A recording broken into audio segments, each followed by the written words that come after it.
모든 사람들에게 복음을 전하는 이유는 부활하신 예수님께서 승천하시기 전에 우리에게 주신 마지막 명령처럼 우리가 복음 전하는 일로 우리가 부르심을 받았기 때문입니다.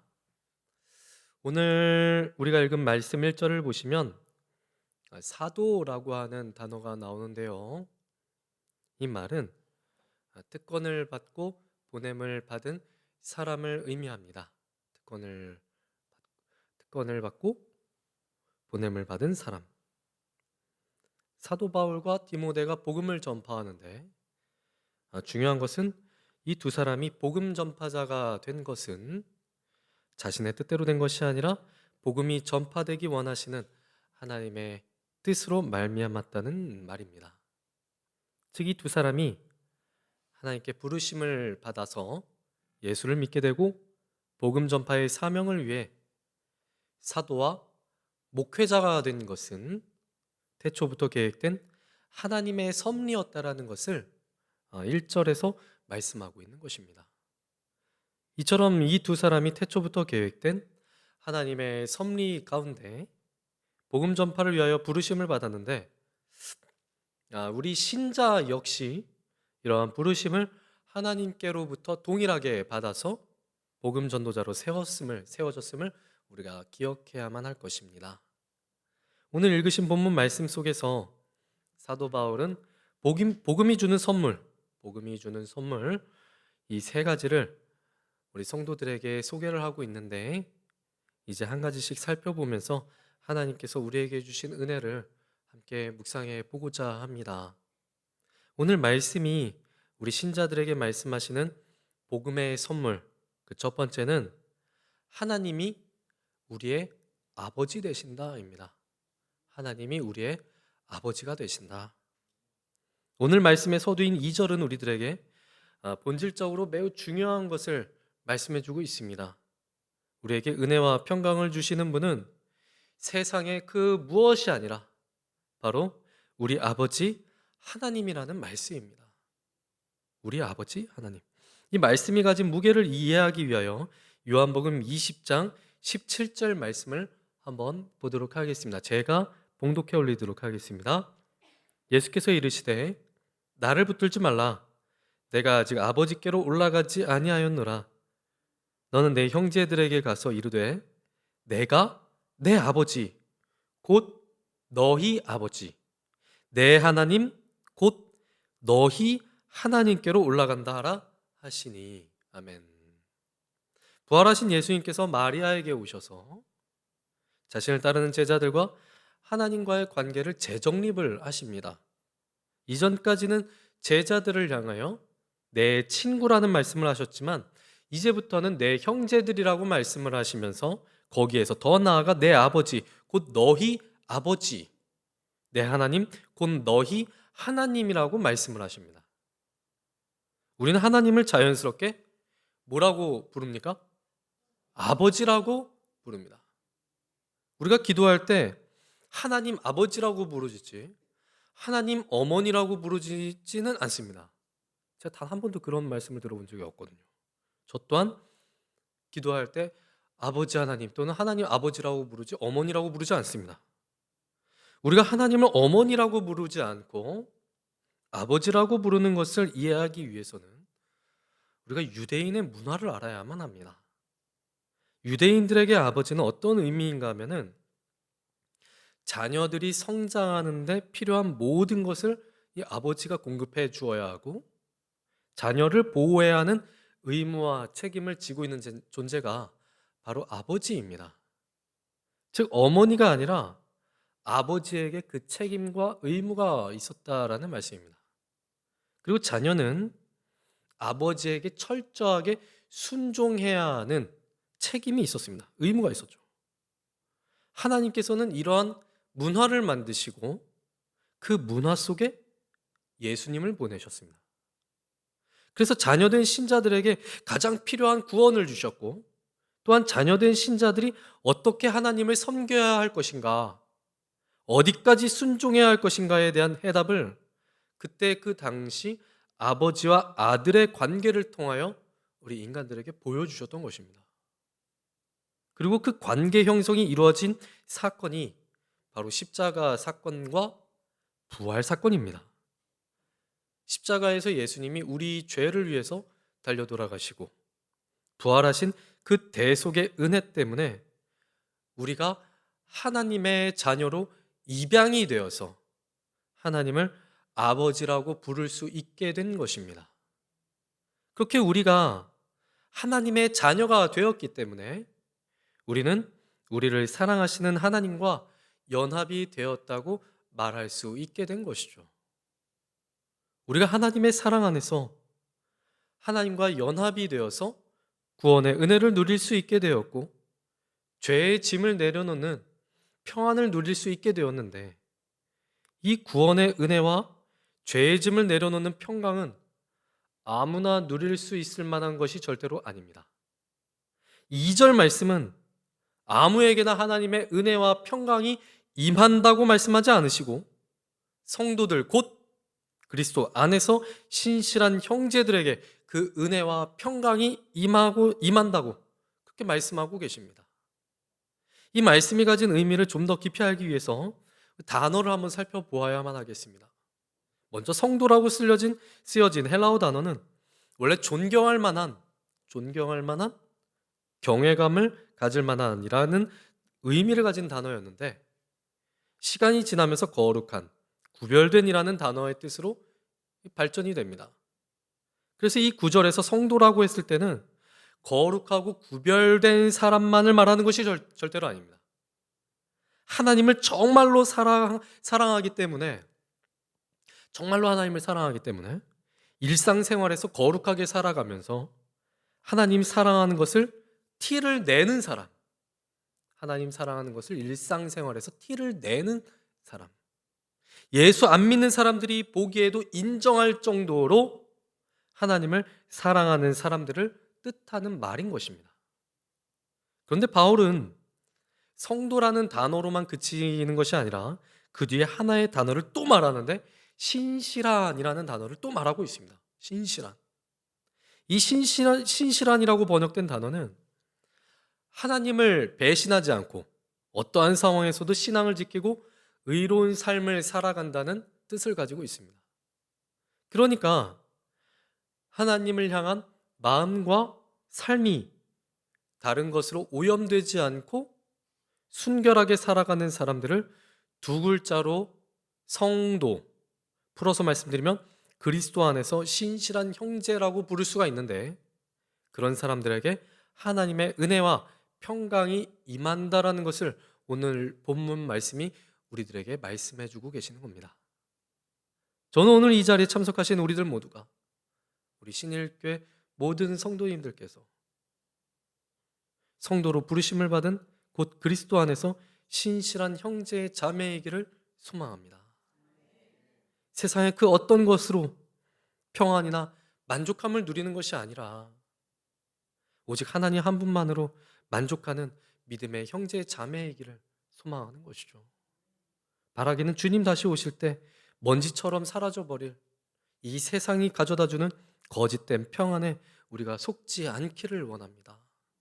하나님께서 자신의 아들을 희생시키셔서 우리를 양자로 삼아주셨다라는 것을 잊지 마시고 양자로 새로운 신분을 얻어서 세상에 보내심을 받은 우리의 신분은 성도라는 그 사실을 절대로 잊지 마시기 바랍니다. 복음이 우리에게 주시는 선물 두 번째는 하늘에 쌓아둔 소망입니다. 하늘에 쌓아둔 소망. 복음이 우리에게 주시는 두 번째 선물, 하늘에 쌓아둔 소망. 바울은 우리가 이 땅이 아닌 하늘에, 즉 어디에 하나님 나라에 소망을 쌓아두었다라고 말합니다. 이 소망이라는 단어는 어떠한 것인가 하면 그리스도인들이 확신을 가지고 기대할 수 있는 것을 의미합니다. 우리가 확신을 가지고 기대할 수 있는 것. 그럼 이 소망이 과연 무엇이겠습니까? 여러분들이 지금 가지고 있는 소망이 과연 무엇입니까? 무엇일까요? 우리 신자가 가진 소망. 우리 동네가 재개발되어서 부동산이 폭등하게 하여 주옵소서. 여러분, 이런 게 아니죠. 여러분, 우리의 소망 어디에 있습니까? 천국입니다. 천국. 하나님 나라가 내 생활에, 내 가정에, 내 직장에, 그리고 내가 마침내 그 천국에 들어가기를 소망하는 것입니다. 우리는 원래 천국을 소망할 수도 없는 존재였습니다. 그 사실을 에베소서 2장 11절과 12절이 우리에게 가르쳐 주고 있는데, 우리 같이 한번 읽어보도록 할까요? 시작. 그러므로 생각하라. 너희는 그때 육체로는 이방인이요 손으로 육체에 행한 할례를 받은 무리라. 칭하는 자들로부터 할례를 받지 않은 무리라. 칭함을 받은 자들이라. 그때 너희는 그리스도 밖에 있었고 이스라엘 나라 밖의 사람이라. 약속의 언약들에 대하여는 외인이요 세상에서 소망이 없고 하나님도 없는 자이더니. 아멘. 우리는 이 말씀처럼 하나님 나라를 꿈도 꾸지 못할 이방인들이었습니다. 감히 하나님 나라를 꿈도 꾸지 못할 이방인이었다는 것이죠. 그런데 우리가 예수 그리스도의 피로 죄 용서 받았고 하나님의 자녀가 된 것을 우리가 확신하게 되었습니다.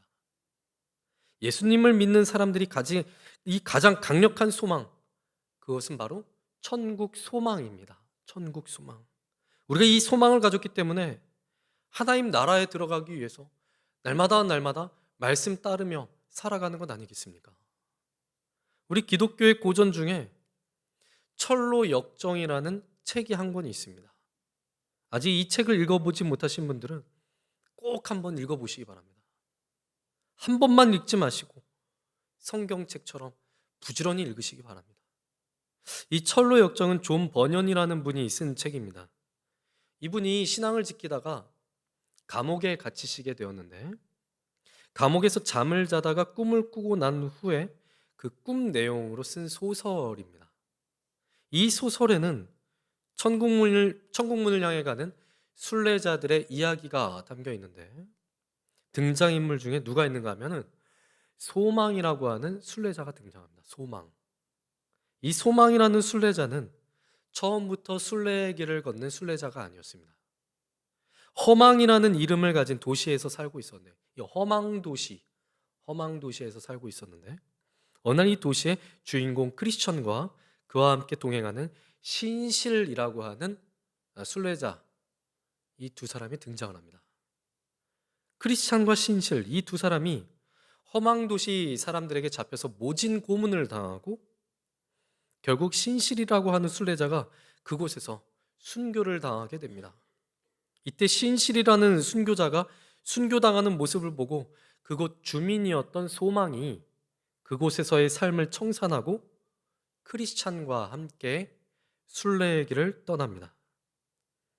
크리스찬과 소망, 이 두 사람이 우여곡절 끝에 마침내 천국문 앞에 서게 되었는데, 천국문에 들어가기 마지막 전에 마지막 관문을 맞이하게 됩니다. 이 두 사람이 깊이를 알 수 없는 강을 건너야 하는데, 순례자들은 그 강을 건널 때에 배를 타고 건너가는 것이 아니라 물속으로 직접 들어가서 건너가야만 했습니다. 이 두 순례자가 강물로 이제 들어가는데, 먼저 크리스찬이 강물 속으로 빠져들어갑니다. 겁에 질린 크리스찬이 이렇게 소리를 질렀습니다. 형제님, 죽음이 나를 덮친 게 틀림없으니 아무래도 젖과 꿀이 흐르는 땅은 제가 못 볼 것 같습니다. 그러자 그 옆에서 크리스찬과 함께 강을 건너던 소망이 이런 말을 했습니다. 형제님, 성문이 보입니다. 사람들이 우리를 맞으러 나와서 기다리네요. 그러자 크리스찬이 또다시 낙담하여서 이렇게 소리를 질렀습니다. 똑바로 살았더라면 지금쯤 주님이 도와주셨겠지만 제가 죄를 지은 탓에 올무에 걸리게 하시고 이렇게 버려둔 채로 저를 떠나신 겁니다. 그 말을 들은 소망이 옆에서 다시 한번 외쳤습니다. 형제님, 악인들은 죽을 때에도 고통이 없으며 몸은 멀쩡하고 윤기까지 흐른다. 사람들이 흔히들 당하는 그런 고통이 그들에게는 없으며 사람들이 의뢰당하는 재앙도 그들에게는 아예 가까이 가지 않는다는 말씀을 벌써 잊으신 겁니까? 강물에 빠져 이처럼 고통과 괴로움을 당하고 있다는 사실이야말로 하나님이 형제님을 잊지 않으셨다는 증거가 아니겠습니까? 이건 주님으로부터 받은 선한 가르침들을 모두 기억하고 있는지 알아보려고 하나님께서 주신 시험입니다. 심한 어려움 가운데서 형제님이 주님을 의지하는지 살펴보고 싶으신 겁니다. 이 말을 들은 크리스찬이 용기를 냅니다. 그리고 마침내 두 사람은 강을 건너서 천국 문을 넘어 드디어 하나님 나라에 입성하게 됩니다. 이 이야기에서 소망의 역할이 있었어요. 크리스찬이 천국문에 이르기까지 온갖 역경을 맞이해도 천국에 대한 믿음을 포기하지 않게 하면서 천국문을 향해 한 걸음 한 걸음 내디딜 수 있는 용기를 주는 역할이었던 것입니다. 우리는 하나님께 심판받는 이 땅이 아니라 영원하신 하나님 나라에 소망을 두며 살아가고 있습니다. 이 소망을 가졌기 때문에 고린도후서 4장 8절과 9절에 있는 말씀처럼 사방으로 우겨쌈을 당하여도 쌓이지 아니하며 답답한 일을 당하여도 낙심하지 아니하며 박해를 받아도 버림받지 아니하며 거꾸로 엎드림을 당하여도 망하지 않는다는 확신을 우리가 가질 수 있게 된 것입니다. 우리가 이 소망을 어떻게 가졌습니까? 오늘 본문인 1장 5절 말씀을 보니까 복음 진리의 말씀을 들었기 때문이라고 그렇게 말하고 있습니다. 우리가 하나님의 말씀인 성경을 받았고 성경 말씀을 전해주는 전도자들로부터 복음을 들었고 이 복음이 어떠한지를 자세하게 설명해주는 사역자인들로부터 말씀을 배웠기 때문에 우리가 하나님 나라를 바라는 천국의 소망, 즉 하늘에 쌓아둘 수 있는 소망을 우리가 가질 수 있게 된 것입니다. 부지런히 성경 읽으시기 바랍니다. 여러분들의 자녀에게 부지런히 성경 읽히시기를 바랍니다. 성경을 읽고 듣고 배워야 복음을 알게 되고 복음이 주는 천국의 소망을 알게 되어서 성도가 성도답게 자라날 수 있습니다. 성경을 통해 우리에게 천국의 소망을 주시는 약속의 말씀을 굳게 붙잡으시기를 원합니다. 그래서 하나님의 말씀으로 세상을 바라보시면서 이 세상이 아니라 하나님 나라에만, 정말 복되신 하나님 나라에만 소망을 둘 수 있는 우리 신의 모든 가정 다 되시길 주님의 이름으로 축원합니다. 마지막 세 번째는 복음의 선물은 바로 삶의 변화입니다. 삶의 변화. 이 7절 말씀을 보면 에바브라라고 하는 사람이 기록되어져 있는 것을 보게 됩니다. 골로새 교회는 이 에바브라에 의해서 개척이 된 교회였는데 7절을 보시면 이렇게 말씀하고 계십니다. 에바브라에게 너희가 배웠나니. 에바브라에게 너희가 배웠나니. 골로새 교회 사람들이 복음을 믿기 전에 에바브라가 복음으로 변화가 되었다라고 합니다. 에바브라가 먼저 복음으로 변화가 되었다. 에바브라는 원래 기독교인이 아니었습니다.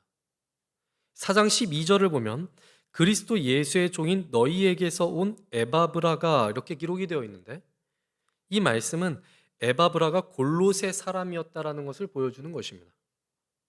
당시 이 골로새라고 하는 지역은 항만 도시였는데 각종 이단과 철학이 난무했고 신비주의를 따르는 변질된 유대교로 인해서 신앙을 지키기가 또한 기독교로 개종을 하기가 매우 어려웠던 지역이라고 합니다. 그런데 이 지역에서 에바브라가 개종을 했는데 신앙의 열심이 보통이 아니라 바울이 인정할 정도였습니다. 골로새서 4장 13절 말씀을 보겠습니다. 그가 너희와 라오디게아에 있는 자들과 히에라볼리에 있는 자들을 위하여 많이 수고하는 것을 내가 증언하노라. 아멘.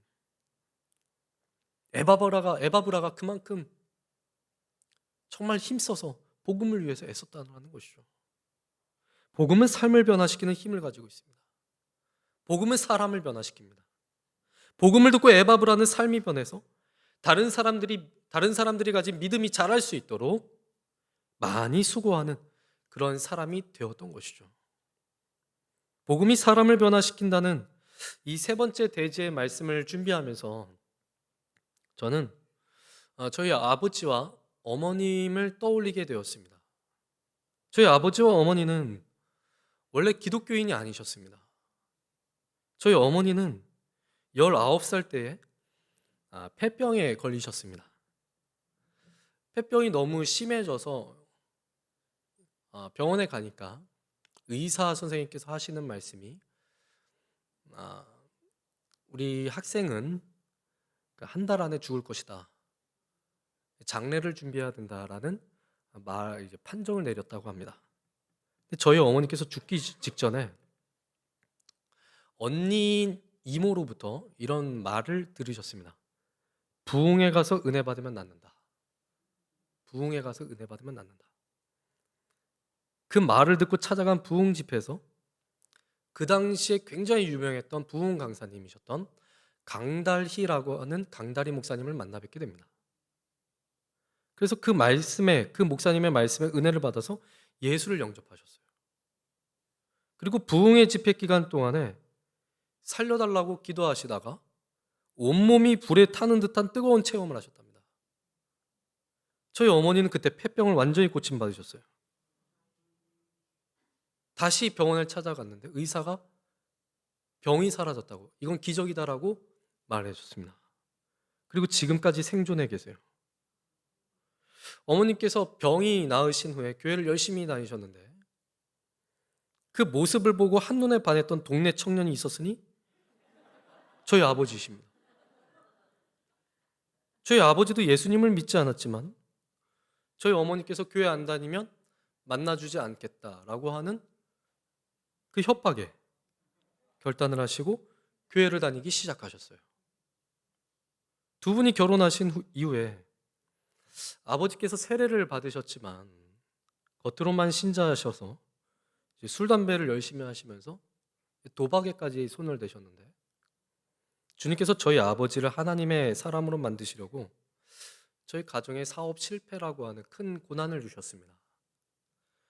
지금으로부터 약 40년 이전에 졌던 빚이 그때 돈으로 약 1억 정도 됐는데 지금 돈으로 계산하니까 약 수십억이 넘는 빚을 지게 된 겁니다. 이 빚을 갚느라 온 가족들이 고생을 했는데 어느 날 돌아보니까 저희 아버지의 신앙이 예전과 너무나도 달라졌음을 보게 됩니다. 몰래 담배 피우시던 모습, 화투 치시던 모습들이 예수를 믿는 신앙이 깊어질수록 서서히 사라졌습니다. 혹시 가정에 예수를 믿어도 변화되지 않는 남편과 아내분의 모습이 있으십니까? 여러분 포기하지 마십시오. 하나님이 언제 변화시킬지 모릅니다. 하나님께서 언제 사용하실지 몰라요. 현재 저희 아버지께서는 한 교회를 오랫동안 섬기시다가 은퇴하신 장로님이시고 저희 어머님께서도 은퇴하신 권사님으로서 현재도 고향 교회를 섬기고 계십니다. 복음이 삶을 변화시킵니다. 아무리 흉악한 죄인이라 할지라도 복음을 듣고 나면, 복음을 마음속에 받아들이고 나면 반드시 변화가 되게 되어 있습니다. 하나님께서 주신 복음이, 생명이 그 사람 안에서 역사하는데 어떻게 사람이 변화되지 않고 배기겠습니까? 오랫동안 예수를 믿었음에도 아직까지 변화되지 못한 모습이 있을까요? 난 원래 그런 사람이다라고 생각하며 포기하지 마시기 바랍니다. 말씀을 듣고 변화되기를 소망하며 날마다 힘써야만 합니다. 이 일을 우리 혼자서 하는 것이 절대로 아니죠. 성령 하나님께서 도우신답니다.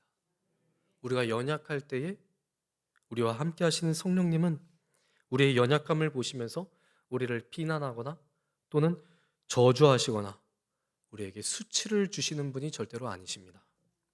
로마서 8장 26절과 27절 말씀을 함께 읽도록 하겠습니다. 시작. 이와 같이 성령도 우리의 연약함을 도우시나니 우리는 마땅히 기도할 바를 알지 못하나 오직 성령이 말할 수 없는 탄식으로 우리를 위하여 친히 간구하시느니라. 마음을 살피시는 이가 성령의 생각을 아시나니 이는 성령이 하나님의 뜻대로 성도를 위하여 간구하심이니라. 아멘. 우리 성령님께서 연약한 성도님들을 돕고 계시답니다. 성도를 위하여 말할 수 없는 탄식으로 간구하신다고 합니다. 우리의 죄가 하나님 앞에 낱낱이 드러날 때에 성령 하나님이 우리를 정죄하시고 우리의 신앙을 깊이 따져 물으시며 우리의 아픔을 후벼 파시는 것이 아니라 오히려 죄인인 우리를 위하여 말할 수 없는 탄식으로 우리를 위하여 하나님께 비시며 하나님께 간구하신다고 합니다. 여러분의 자녀가 남들에게 피해를 주면 그 피해자 앞에서 무릎이라도 꿇어 사죄하는 것이 부모님의 마음 아니겠습니까? 우리 성령님이 우리를 위해서 그렇게 하고 계신다고 합니다. 우리 대신 말씀해 주시는 정도가 아니라 안타까운 마음을 가지시고 탄식하시면서 우리의 연약함을 변호하시면서 도우신다라고 합니다. 성령 하나님이 우리를 이렇게 도우시는데 아무리 연약한 사람이라 할지라도 변할 수 있는 것이죠. 우상이 난무하고 온갖 세상 유혹이 가득한 곳에서 예수를 믿고 변화된 에바브라가 하나님의 자녀로서 얼마나 교회를 잘 돕고 성도를 위하여서 수고했던지 바울이 이렇게 평가하고 있습니다. 성령 안에서 너희 사랑을 우리에게 알린 자니라. 이 말씀을 직역하면 너희가 가진 성령께서 주신 사랑을 우리에게 알린 자니라, 이렇게 번역이 가능합니다. 골로새 지방은 복음으로 변화되기 참 힘든 곳이었지만 골로새 교회는 에바브라처럼 변화된 사람들이 넘쳐났었던 교회였습니다. 얼마나 사랑이 넘쳐났던 교회였던지 바울이 갇힌 감옥에까지 그 사랑이 소문났던 교회였습니다. 복음은 단지 우리의 영혼을 구원하는데 그치지 않고 우리의 삶을 변화시키는 지금도 살아있는 능력이 됩니다. 아무리 큰 죄와 연약함 속에 있다 할지라도 성령님께서는 우리를 도우시고 인도하고 계십니다. 우리는 성령님의 사랑과 도우심을 의지하며 포기하지 않고 날마다 말씀을 붙잡아야만 하겠습니다.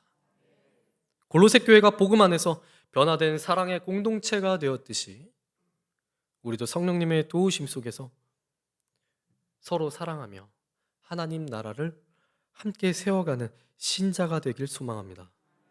우리가 복음을 전하는 이유는 단순한 의무가 아니라 하나님의 뜻과 섭리 속에서 부르심을 받은 우리 모두의 정체성이기 때문입니다. 복음은 단지 영혼을 구원하는 데 그치지 않고 우리의 삶의 모든 구석구석들을 변화시키며 하나님 나라의 소망과 은혜를 누리게 만듭니다. 에바브라와 같은 믿음의 선배들이 그러했듯이 복음을 통해 변화된 사람들은 그 변화로 인해 또 다른 누군가에게, 또 다른 이들에게 하나님의 사랑을 알리는 도구가 될 수 있습니다. 하나님께서는 우리를 하나님의 자녀로 삼으시고 아버지라고 부를 수 있는 특권을 우리에게 허락해 주셨는데 우리는 성령님의 도우심과 말씀의 인도하심을 따라 삶의 모든 영역에서 복음의 능력을 증거하며 하늘의 소망을 바라보는 그러한 신자들이 되어야 될 것입니다. 오늘 우리의 삶 속에서도 복음이 주는 선물을 붙들고 그 은혜로 살아가는 삶을 통해 하나님의 이름이 세상에서 영광 받으시기를 소망합니다. 우리를